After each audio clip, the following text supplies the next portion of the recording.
Since we cannot speak all the languages of our learners, how can we effectively promote translanguaging and build upon home language foundations?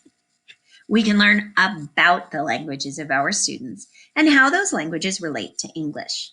This relationship between languages is called cross-linguistic transfer, and understanding different types of transfer can be a powerful tool for teachers of multilingual learners.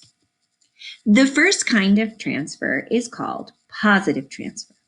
You can imagine positive transfer as a bridge between home language and English, where what you know in one language helps you make a successful connection to the other language. For example, consider these words in Portuguese: entusiasmo, importante, criativo.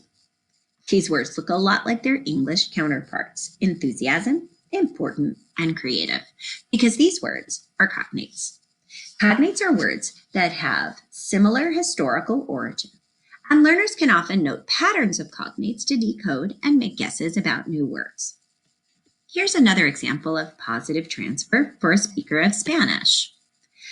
Words ending in ción in Spanish are often shun words in English. This is just a small sample of the many similarities across languages. In fact, the examples we just reviewed were at the word level, but positive cross-linguistic transfer can exist at all levels of language, including sounds, word formation, syntax, semantics, and pragmatics, the cultural use of language in context. The next kind of transfer is called negative transfer. If positive transfer builds you a bridge between languages, negative transfer takes you in the wrong direction. That is, negative transfer is essentially what you know in one language gives you the wrong information in another language. For example, we can consider a set of false friends, which are the opposite of cognates. Consider the Spanish words ropa y sopa, which sound like rope and soap, but actually mean clothes and soup. Like positive transfer, negative transfer can exist at all levels of language and could be the reason why you note that students of certain language groups make the same kinds of quote-unquote mistakes. If you can learn to recognize that students are using their knowledge of their home language to inform English, you can ask them about how something works in their home language to help them build metalinguistic awareness. And then you can work with them over time to further develop target features of English. The final kind of transfer is known as zero transfer, and its name tells you what it means. Zero transfer represents areas where languages simply have no relationship. As teachers, we may notice that areas of zero transfer can be particularly challenging features of language for learners. For example, consider the article system in English. Articles are the words a, an, and the. These are small but important words. While speakers of Romance languages, who also have articles, might use those articles differently, they still have an internal sense of why these little words matter. In contrast, articles are an area of zero transfer for speakers of Chinese, as no article system exists in Chinese.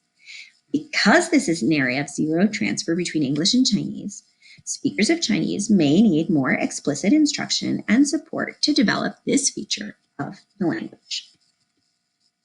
Like positive and negative transfer, zero transfer can exist at all levels of language. The more we know about areas of zero transfer, the more we can potentially predict and understand where multilingual learners will need targeted support. So how does this impact instruction? Let's take a look at another example. Here is a list of science vocabulary in both English and Spanish. As you look at the words, regardless of whether you speak Spanish, you can immediately notice much positive transfer. All the words on this list are cognates. However, if you look more closely, you can also notice some areas of negative transfer. Take a look at the noun phrases. Note that the order of adjectives and nouns is different from English to Spanish. Furthermore, when we look more closely at graduated cylinders, where English adjectives are almost always singular, the Spanish adjective is pluralized to agree with its noun. When building new science vocabulary, as in this example, we can invite students to be language detectives who build on their resources they came to school with or extend their own bilingualism.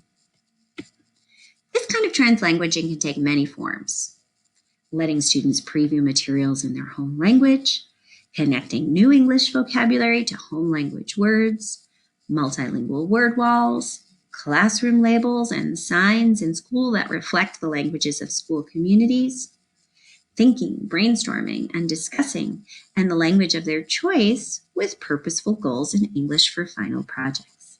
Believe it or not, if you invite a student to write in their home language first and then in English, they will actually write more in English and reach for more complex structures. To learn more about the cross-linguistic transfer between English and the common home languages of multilingual learners, look at the resource links in this module. Skim these to strengthen your own understanding, but remember that your students and their families can also be great resources too. Invite them to share and notice where they see similarities and differences, as this can be a powerful tool for developing students' metalinguistic awareness, which will make them better language learners. Part of recognizing the whole learner is inviting in students' linguistic repertoire. Language is the vehicle for cultural knowledge, values, traditions, and beliefs. Cultural rules about appropriate communication are captured by how languages are used. Because English learning should be in addition to and not in place of home language, everyone in school communities needs to make sure that multilingualism is recognized and valued.